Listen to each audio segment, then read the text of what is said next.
메리 크리스마스, 메리 크리스마스. 예, 사실은 말씀드린 대로 미리 크리스마스입니다. 성탄절은 25일이니까요. 오늘 본문 말씀은 예수님께서 태어나시는 과정에 대해서 말씀하고 있습니다. 특별히 예수께서 동정녀 마리아를 통해서 태어나게 되실 거다라고 하는 천사를 통해 하나님께서 말씀해 주시는 수태고지 말씀이 바로 오늘 본문의 말씀이죠. 자, 그런데 오늘 말씀을 보면서 많은 사람들이 의문을 갖습니다. 왜 하나님은 이렇게 하셔야만 했을까라는 의문이죠. 왜 예수님께서는 동정녀 마리아 처녀를 통해서 인간으로 태어나야만 했을까라고 하는 물음이 우리에겐 있습니다. 그런데 그 의문에 대해서 성경은 정확하게 이렇게 답하고 있습니다. 이사야서 7장 14절이죠. 보라, 처녀가 잉태하여 아들을 낳을 것이요 그 이름을 임마누엘이라 하리라. 자, 이 말씀은 이사야서입니다. 예수님이 태어나시기 전에 700년 전에 이미 말씀하신 내용이죠. 그리고 이 말씀을 반드시 이루겠다라고 하는 강력한 의지를 가지고 마태복음 1장 22절은 또 이렇게 말합니다. 이 모든 일이 된 것은 주께서 선지자로 하신 말씀을 이루려 하셨다라고 말이죠. 즉 동정녀 마리아를 통해서 예수께서 탄생하시는 것은 하나님의 계획, 하나님의 의지, 그리고 오래전부터 준비하신 하나님의 뜻입니다. 그렇다면 하나님께서는 왜 이런 뜻과 방법을 사용하셔야만 했을까? 자, 그 이유는 여러분 정말 중요한 내용입니다.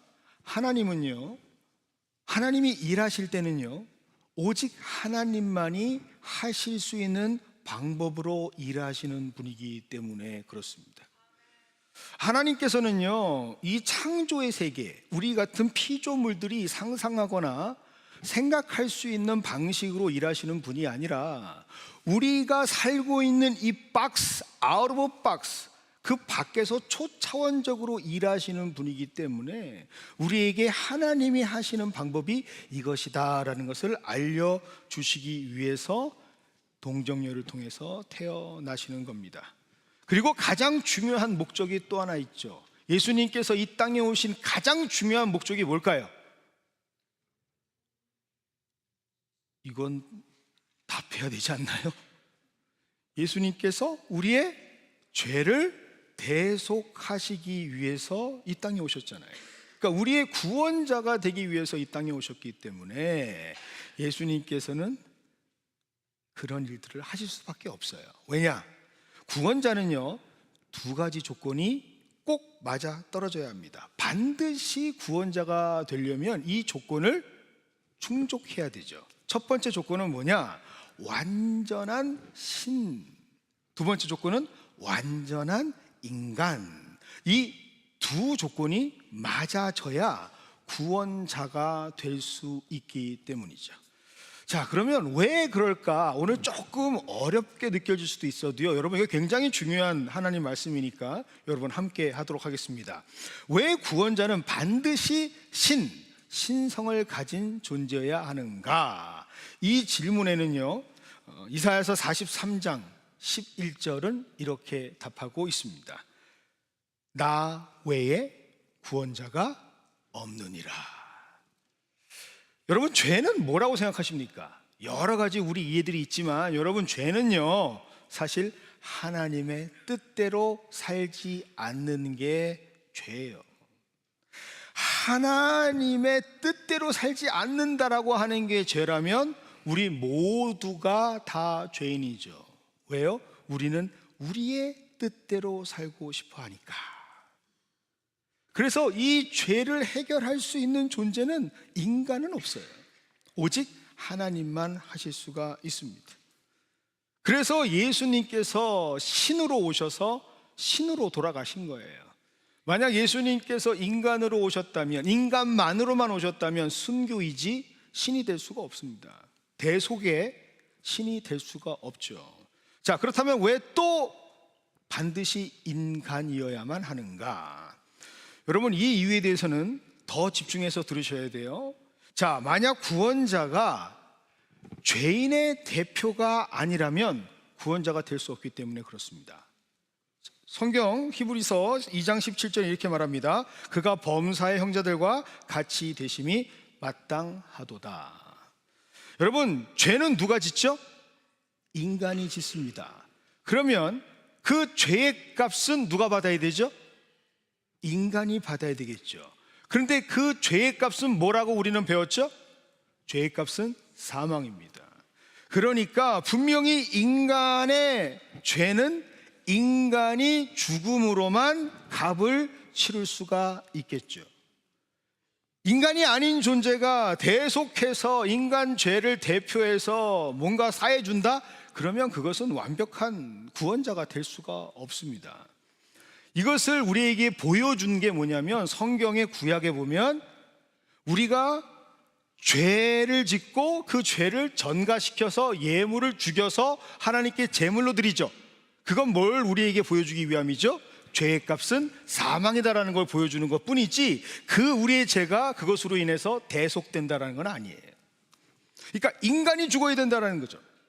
그러니까 이 두 가지 조건을 성립하려면, 만약 구원자가 진짜 구원자라면 완벽한 신이고 완벽한 인간이 되어야 한다라는 겁니다. 이거를 충족시킬 수 있는 방법이 뭐라고요?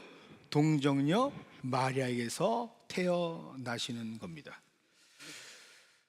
그래야만 신성과 인성이 섞이지 않아요. 신성과 인성이 공존할 수 있는 거죠.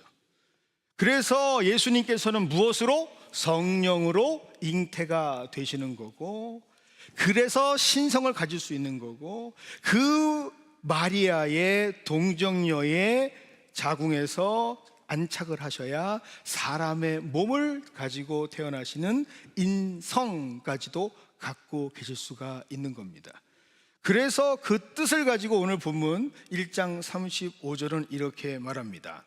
천사가 대답하여 이르되 성령이 내게 임하시고 지극히 높으신 이의 능력이 너를 덮으시리니 이러므로 나실 바 거룩한 이는 누구의 아들이라고요? 하나님의 아들이라 일컬어질 것이다 라고 성경은 말합니다.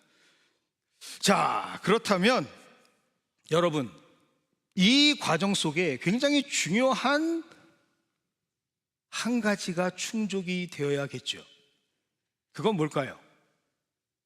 하나님께서 그렇게 하시겠다니까, 어쩔 수 없는 하나님의 뜻을 이루시겠다니까 그렇게 하는 건 맞아요.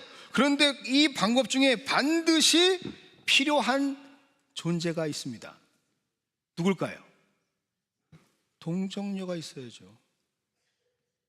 하나님께서 하시겠다라고 하는 이 놀라운 구원은 인정하겠다는 거예요. 그런데 그 하나님의 일을 이루는 과정에 누군가는 동정녀가 되어야 한다라는 사실이죠.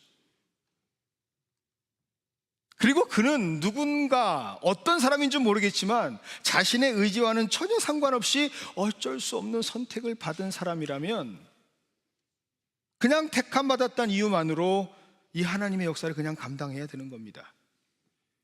자, 여러분, 이런 주인공이 되고 싶으세요?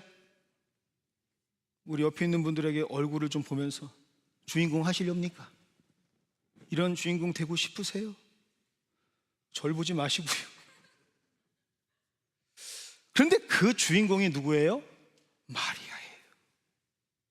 그래서 저는 오늘 말씀 준비하면서 마리아의 마음은 어땠을까라는 생각을 해봤어요. 난 아무런 준비가 안 됐는데, 난 아무런 생각이 없는데, 난 그렇게 한번 기도해 본 적도 없는데 하나님께서 왜 내게? 왜 나에게? 왜 하필이면 나야? 원망스러울 수도 있잖아요. 여러분, 잘 생각해 보세요. 이 일이 내게 닥치면, 특별히 여성이에요. 그리고 처녀입니다. 그런데 내게 성령이 임하시면 내가 분명히 감수해야 할 고통의 현실이 기다리고 있다는 건 누구보다 잘 아는 사실 아닙니까? 첫 번째, 어떤 고통이 기다리고 있을까요? 일단 사회적인 지탄을 받을 수 있지 않겠습니까? 사실 이 요즘 세상에서도 미혼모라는 분들이 굉장히 용기 있는 분들입니다. 저는 그분들을 지지해요. 그러나 여전히 색안경을 끼고 보는 사람들이 많은 세상 속에서 참으로 어렵게 지내고 계십니다. 그런데 그 당시 때는 어땠을까요? 더 힘들었겠죠. 결코 쉽지 않은 결정이었을 겁니다. 두 번째는 뭘까요? 종교적으로는요, 정죄를 받아도 아무런 반응을 할 수가 없어요. 율법에 보면 어떤 이들이 맘만 먹고 이 마리아를 신고만 한다고 하면 돌을 들어서 때려 죽여도 아무 상관이 없어요. 합법적인 일을 한 거예요. 가장 가슴 아픈 게 뭘까요? 사랑하는 사람의 가슴을 찢어놓는 거예요. 여러분, 우리나라 말에 이런 말이 있죠? 처녀가 애를 낳아도 할 말이 있다. 여러분, 근데 그 당사자가 되는 여러분이 남편이라든지 약혼자가 된다고 한번 생각해 보세요. 그거 이해가 돼요? 신뢰가 완전히 무너지는 겁니다. 내가 가장 사랑하는 사람에게 가장 씻을 수 없는 상처를 줄 수밖에 없는 거예요. 이걸 감당해야 합니다. 여러분, 내면적으로는 어떨까요? 누구도 이해하지 못하는 고독, 상실, 철저한 고통을 내가 다 감당해야 돼요. 그리고 그 평생 살아가는 일은 어떤 일일까요? 마치 주홍글씨를 하나 얻어서 한 번도 잊지 못하는, 씻기지 못하는 그 흔적이 그녀를 평생 쫓아다니게 될 겁니다. 여러분, 이게 하나님이 하시는 방법이랍니다. 여러분, 어떻게 괜찮으시겠습니까? 여러분, 마리아 감당하시겠습니까? 여러분, 성경에 보면 하나님의 뜻을 이루기 위해서 선택받은 사람들의 삶은요, 사실 특권을 누리는 삶이 아니었어요. 오히려 삶 전체를 부정당하고 희생당하고 아무런 이유 없이 부당하게 피해를 받는 게 많은 하나님의 일을 감당하는 사람들의 삶이었습니다. 그 중에 대표적인 예가 예레미야가 되겠죠. 예레미야 선지자, 저는 설교를 준비하면서 그 마음이 느껴졌어요. 여러분, 예레미야 선지자요, 말씀을 전할 때마다 미움과 조롱을 받습니다. 적어도 저는 미움과 조롱을 받나요? 감사합니다. 근데 만약 할 때마다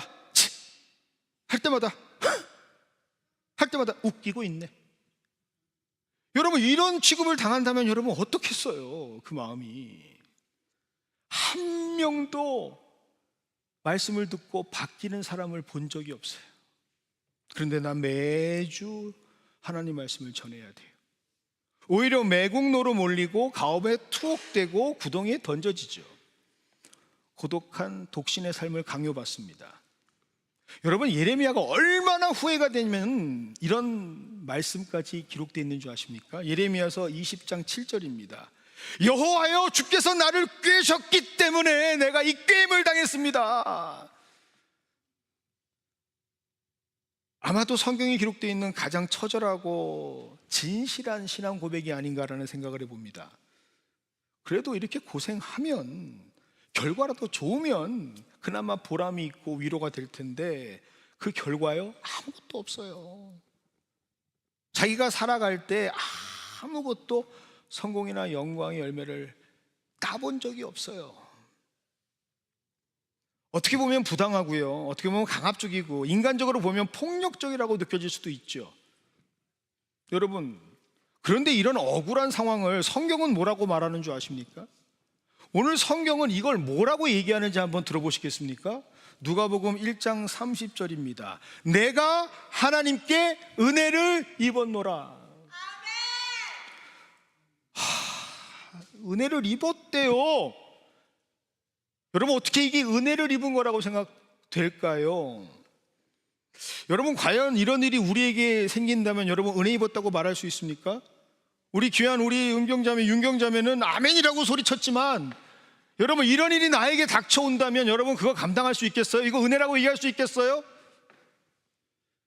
물론 이런 일들이 다른 사람한테 생기면 박수 칠 수 있겠죠. 은혜예요. 은혜 입으셨네요. 그런데 내가 그 당사자가 될 때 여러분, 과연 나는 그게 은혜라라고 고백할 수 있을까요? 오늘 하나님께서 보내주신 것 같아요. 설교를 제대로 하라고 우리 임종혁 선교사님 오셨어요. 우리 사모님도 오셨어요. 그런데 어느 날 갑자기 두 자녀가 다 잘 키워서 좋은 직장 다니고 있는데 갑자기 아버지, 저도 선교 갈랍니다. 그러면 두 분 축복하노라 하실 수 있겠어요? 어이구, 할렐루야. 은혜를 입었구나. 사실 저는 장담 못하겠습니다. 그런데 분명한 사실은 하나님의 천사는 정확하게 마리아에게 말한단 말입니다. 은혜를 입었다라고 말이죠. 어떻게 이런 상황이 은혜가 될 수 있을까?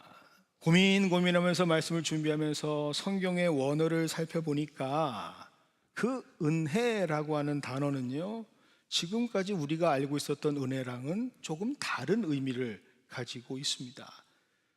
원어를 보면 카리스라고 하는 단어가 쓰여지는데요, 그 카리스라고 하는 단어는요, 맡겨짐이라고 하는 뜻입니다.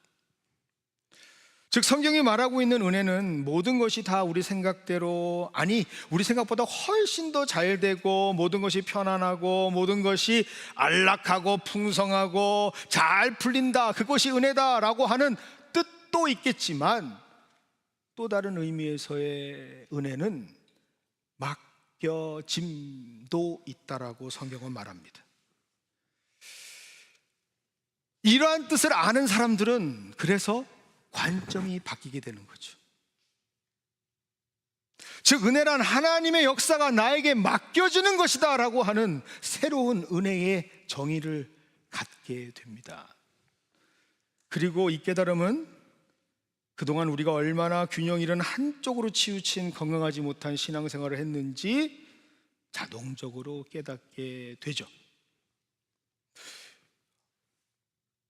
이 말을 해야 될까 말아야 될까 고민했는데 하나님 담대함을 주셔서 그냥 하겠습니다. 목회를 하다 보면, 특별히 연말이 되면 안타까운 것 중에 하나가 사람을 세워가는 과정입니다. 교회는 하나님의 일들을 감당해야 될 주의 종들이 필요하죠. 그런데 많은 성도들이 감당하지 않으려고 합니다. 왜요? 이미 다 알고 있기 때문에 그렇습니다. 한다고 하면 쪽박됩니다.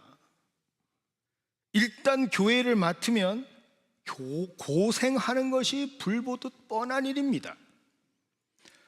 어찌저찌 감당한다 해도 잘 해봐야 본전이고, 못하면 지탄을 받는 것이 주의 일입니다.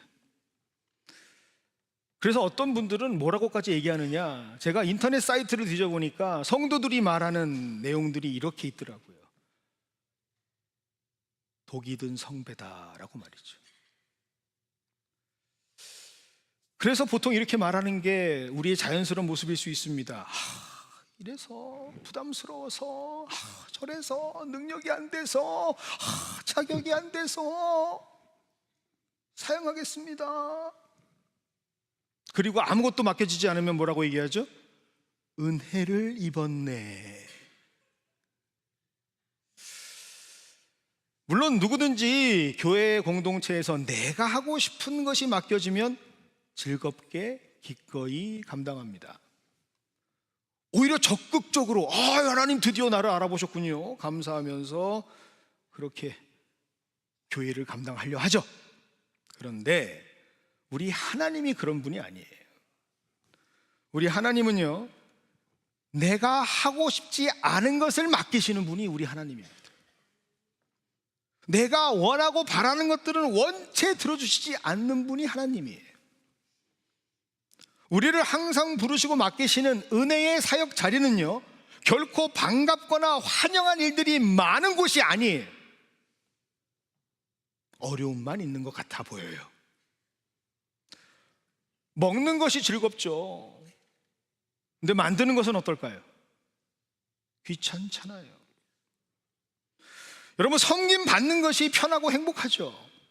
그런데 섬기는 것은요, 힘들고 어렵습니다.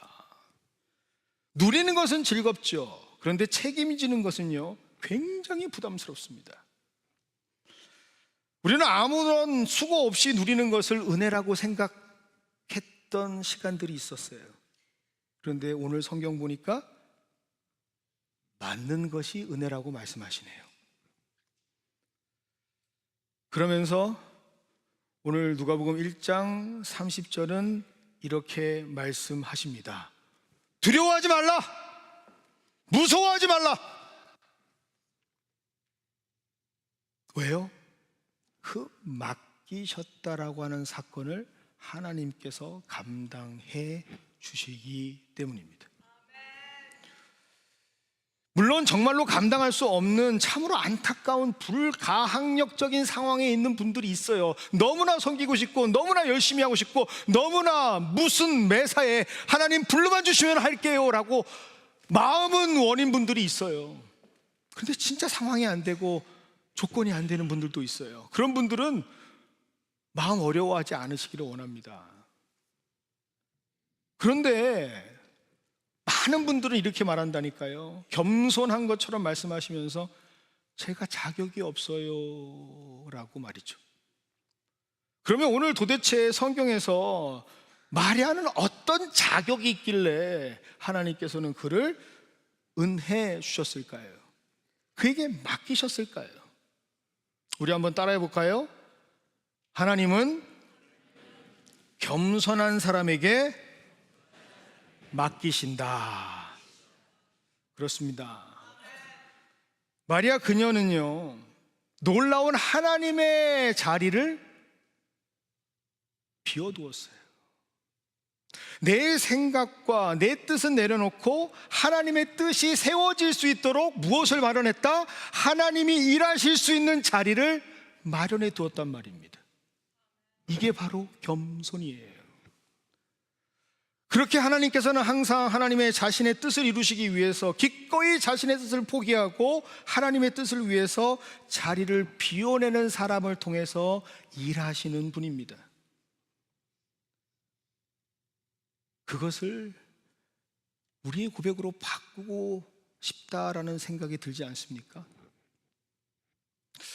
그렇다고 해서 마리아가 아무 생각 없이 맹목적으로 아멘, 할렐루야! 그러면서 순종한 거 아닙니다. 맹목적으로 이렇게 쉽게 받아들이지 않았어요. 그런데 여기에서 우리가 발견해야 하는 그녀의 귀한 모습이 등장을 합니다. 분명히 하나님께서 그렇게 결정하셨으면, 하나님께서 나를 선택하셨으면 그 선택은 잘못된 선택이 아닐 것이니, 그렇다면 하나님 나를 통해서 어떻게 일하시겠습니까? 라고 하는 하나님과의 대화, 소통이 시작되는 거죠. 그게 바로 기도입니다. 여러분, 누가복음 1장 34절 이렇게 기록되어 있습니다. 나는 남자를 알지 못하니 어찌 이 일이 있으리까?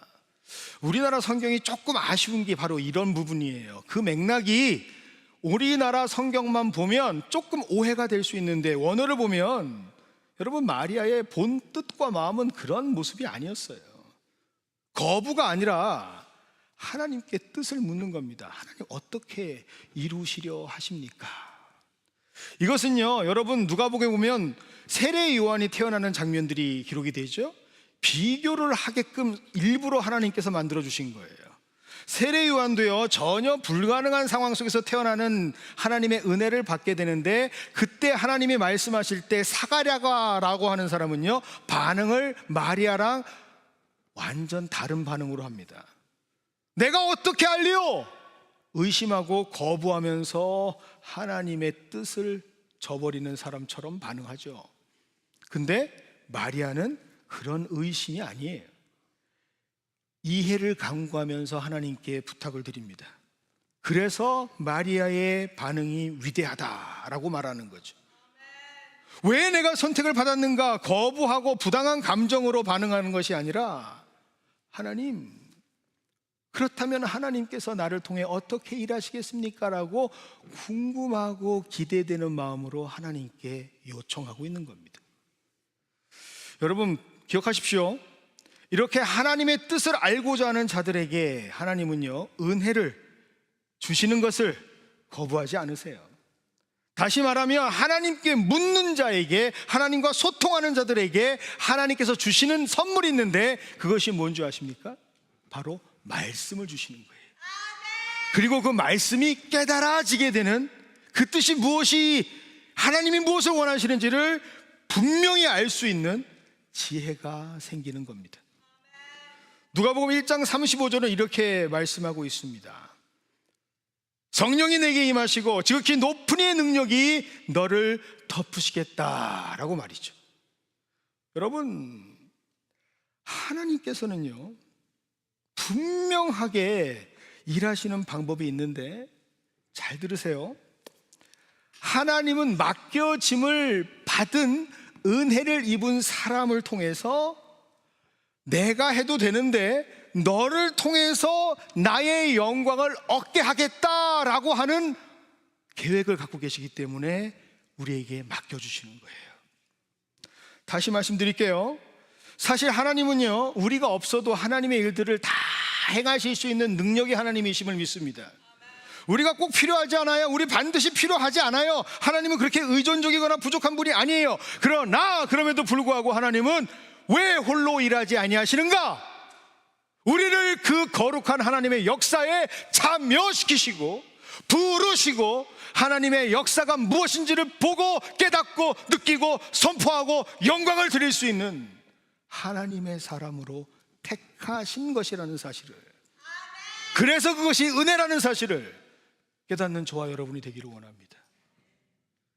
그렇게 하나님께서는 결국 우리가 그 하나님을 경험하면서 하나님을 감격하는 하나님의 예배자가 되게 하신단 말입니다. 그래서 성경에는 마리아의 찬가가 기록되어 있는 거죠. 그리고 이러한 하나님의 은혜를 깨달은 자들은요, 반드시 하나님께 반응하게 되는데, 그 반응이 뭔지 아십니까? 기꺼이 나의 선택과 권리를 하나님께 드리는 거예요. 기꺼이. 오직 하나님께서 나를 택하여 주셨다라고 하는 그 사실 하나만으로도 기뻐하면서, 하나님, 나를 사용하여 주시옵소서 라고 나를 드릴 수 있는 사람이 됩니다. 그걸 가장 잘 보여주는 사람이 누굴까요? 바로 사도 바울이에요. 여러분, 사도 바울이요, 폭풍 속에서 구원을 선포했던 사람이에요. 다 죽겠다고 얘기하는데 아니야, 그렇지 않아 라고 얘기할 수 있는 사람이었어요. 왜요? 그에게는 하나님의 말씀이 선포되었고 그 말씀을 신뢰하고 믿었기 때문에 폭풍 속에서도 사도행전 27장 25절은 이렇게 선포합니다. 여러분 안심하십시오. 나는 내게 말씀하신 그대로 되리라고 하나님을 믿습니다. 그게 바로 아멘 신앙이라는 거예요. 여러분, 이러한 아멘 신앙을 가졌던 사람이 바로 마리아였습니다. 그래서 오늘 읽지는 않았지만 누가복음 1장 38절은 이렇게 기록하고 있는 거죠. 마리아가 이르되 주의 여종이오니 말씀대로 내게 이루어지이다 라고 말이죠. 하나님 맡겨주실 때 그 맡겨주심의 사실 하나만으로도 감격하고 주의 주신 말씀을 깨달아 기꺼이 그 뜻을 이룰 수 있을 것이다 라고 고백하는 그 한 사람을 하나님께서는 찾고 계신다라는 사실을 여러분 잊지 마시기를 바랍니다. 그리고 또 우리가 누가복음 1장 38절의 말씀을 통해서 깨닫게 되는 신앙의 원리가 하나 있습니다. 이 맡겨짐의 은혜를 받은 자들은 어떤 존재인지 자신의 정체성을 정확히 아는 사람이 됩니다. 그래서 오늘 말씀 보니까 뭐라고 기록되어 있죠? 주여 나는 주의 여종입니다 라고 말합니다. 나는 주인공이 아닙니다.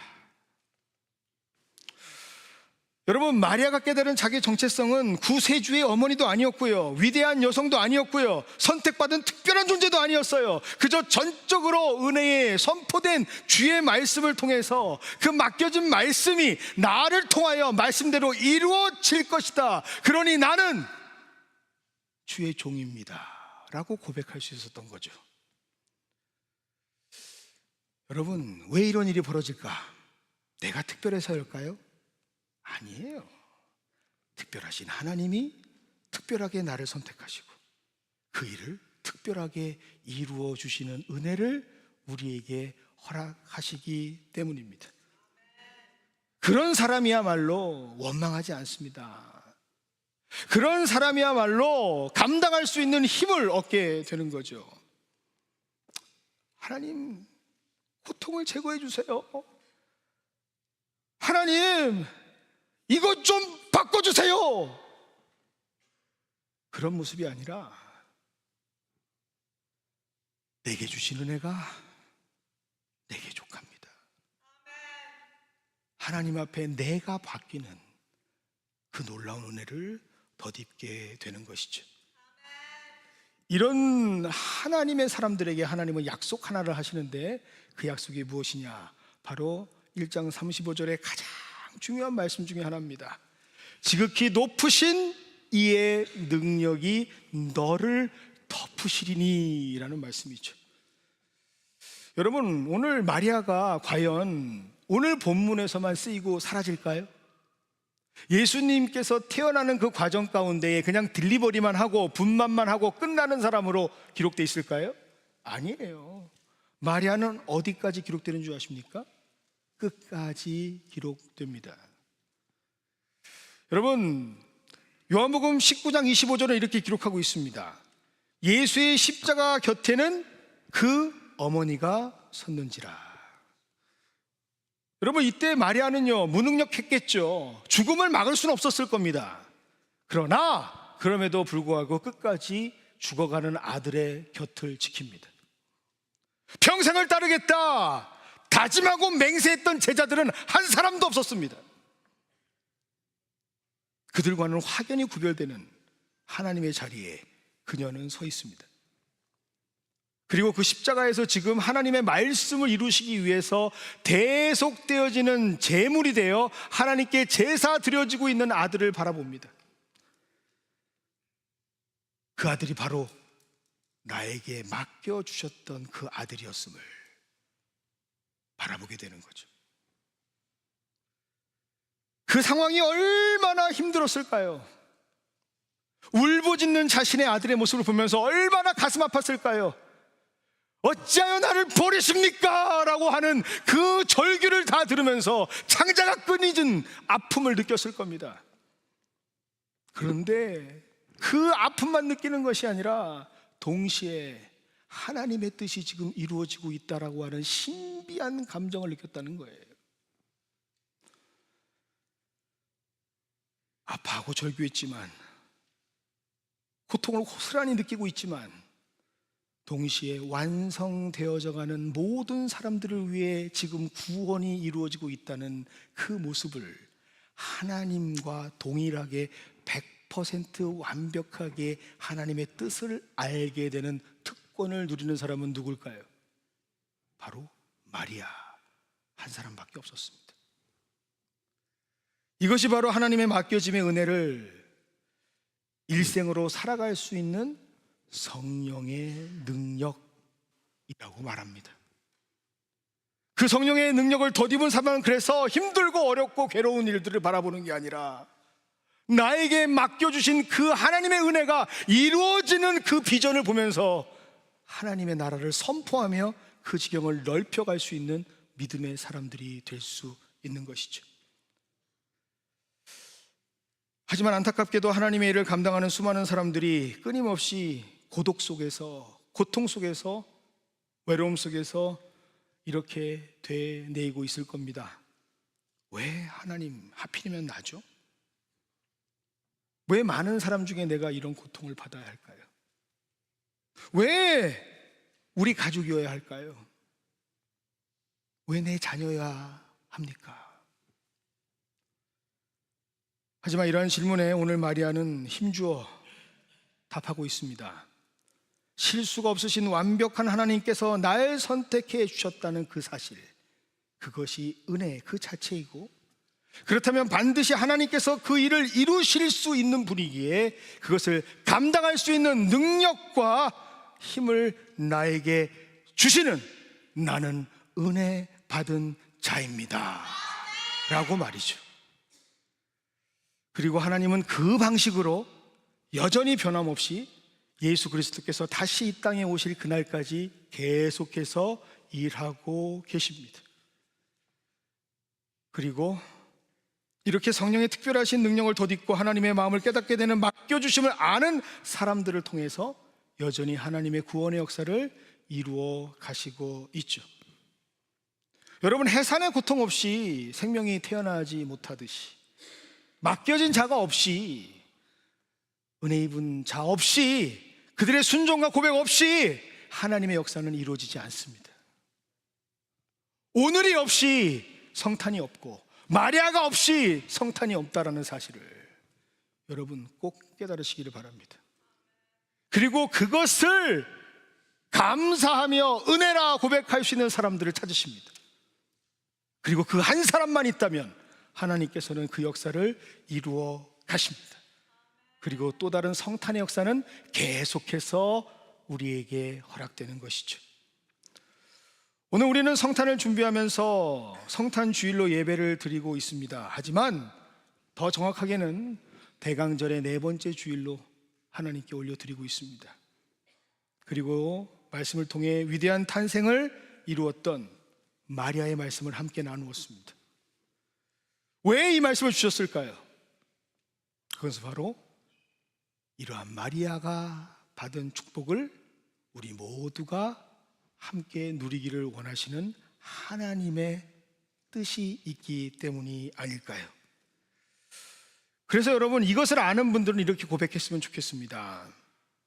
어쩌면 우리를 짓누르고 있는 우리의 환경들, 우리가 직면하고 있는 어려움들, 그것을 바라보는 눈빛이, 관점이 달라질 수 있지 않을까요?